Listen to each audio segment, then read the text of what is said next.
It's been a part of our lives for over 100 years. Some say even longer. For the past century, we've copied the hairstyles of our favorite icons, celebrities, and athletes, and wonder why it always looks better on them. But we keep trying. Here are some of the most popular hairstyles of the last 100 years.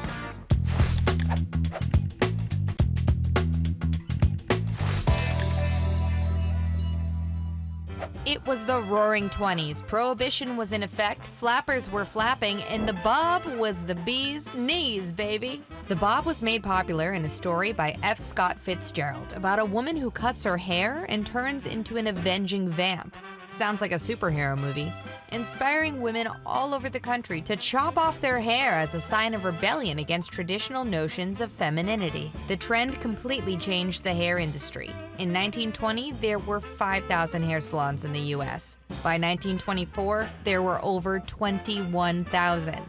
Now that's a lot of clams. For the fellas, it was all about that slicked back look. Part it down the middle, to the side, or send it straight back, it didn't matter. But before wax pomades were invented to flatten curls and keep everything in place, there was Brilliantine, an oil-based product that left a messy residue on anything it touched. Slick indeed.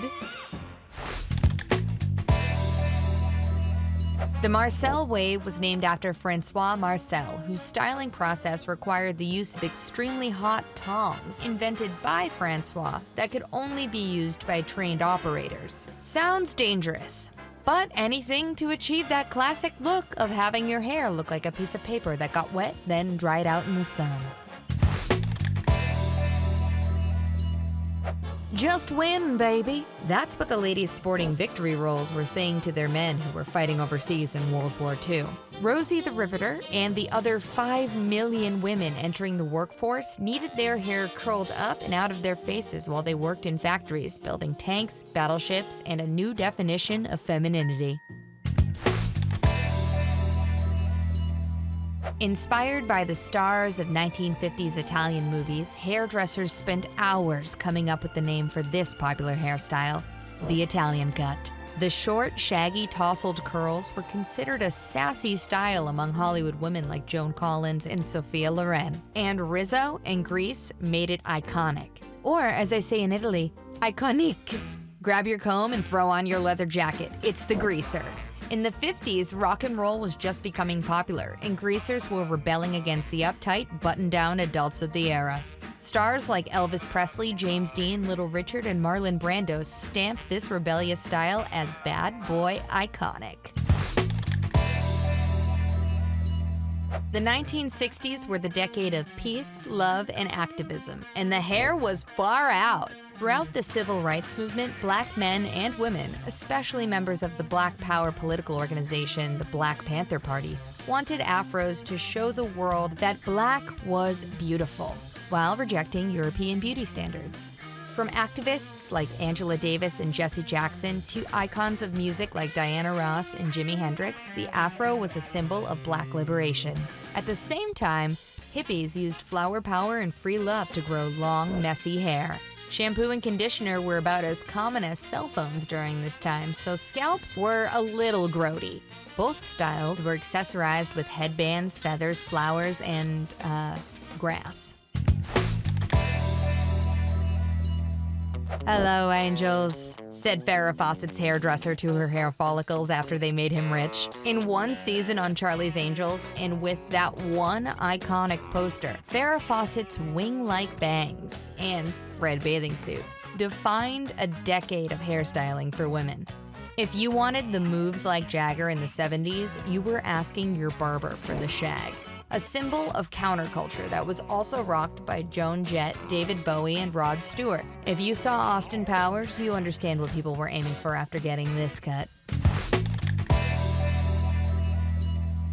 The 80s were all about big, and the perm was totally big. It also looks like an afro got electrocuted while taking a bath. Wicked! Both men and women permed their hair and teased it to achieve as much volume as possible. Did Cher, Barbra Streisand, Bon Jovi, Madonna, Dolly Parton, and your mom really leave their homes thinking this look was acceptable? No toy. Business up front, party in the back. A metaphor for the 80s and the description for one of the gnarliest hairstyles on this list, the mullet. The mullet was adopted by athletes, heavy metal heads, and punks. Anyone who wanted you to immediately know by looking at them, I work hard, I play hard. I might not have thought about how these photos are going to exist in 30 years, and I may regret this decision. Making its debut on the show Friends in 1995, the iconic Rachel, sported by the one and only Jennifer Aniston, was one of the most coveted do's of the time. It was the hair of the decade on the show of the decade. Sorry, Seinfeld. DJ, cue Dreamweaver. We're talking about curtained hair, the dreamiest hairstyle of all time. Worn with pride by flame-out nobodies like Leonardo DiCaprio, Brad Pitt, and Jared Leto. For years, those silky, floppy locks parted down the middle were taped up in every 7th grader's locker. Geez, David Beckham, Nick Carter, James Van Der Beek. If you had curly hair, you might have missed this trend and missed out on that first kiss. Thanks a lot, Jonathan Taylor Thomas. In the era of low-rise jeans, spaghetti straps, and velour sweatsuits, there was only one hairstyle that mattered: chunky highlights. From Christina Aguilera to Kelly Rowland, all the hit clip queens featured colorful pops of pinks, reds, and greens in their hair. Business? Everywhere. But party? Also everywhere. Frosted tips, they're tough. A staple in every boy band of the early 2000s, frosted tips involved bleaching just the ends of one's hair, then using super strong gel to spike it up. Did stiff hair make them dance better? Let's pump up the jams in front of Guy Fieri and find out. The ombre inspired the memorable Beyoncé lyric, "I woke up like this. I spent $200 at the salon to look like I woke up like this." Ombre subtly blends one color to another, and it was everywhere in 2013. Even today, a well-done ombre paired with long, perfectly messy waves are a go-to glam style. From Beyoncé to Chrissy T, to Margot Robbie to Miley C. Damn, that rhyme was as smooth as some freshly ombre'd locks. Man buns were emerging from head ovens everywhere last decade. Baked by celebs like Chris Hemsworth, Leo DiCaprio, Jason Momoa, your barista, and every guy you see writing in a teeny tiny notebook. Similar to curtained hair in the 90s, the man bun exuded sex and sensitivity. But beware, if you are approached by a man-bunned gentleman, there is an 81% chance he'll ask you to read a poem he just wrote. The lob, short for long bob, is versatile, easy to maintain, and pretty universally flattering. You can make basically any alteration you want and it'll look good.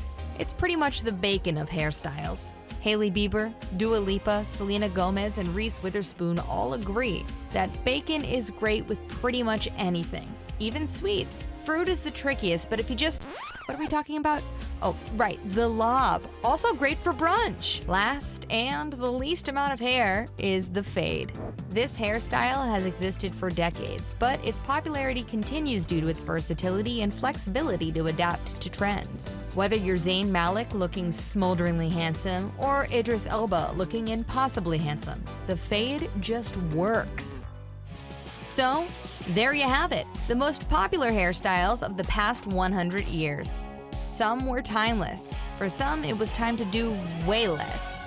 For many, it was shocking they didn't catch on fire more often. Tune in next time to watch our suggestions for what the next 100 years of hairdos should be. We're thinking technology and small live animals will be involved.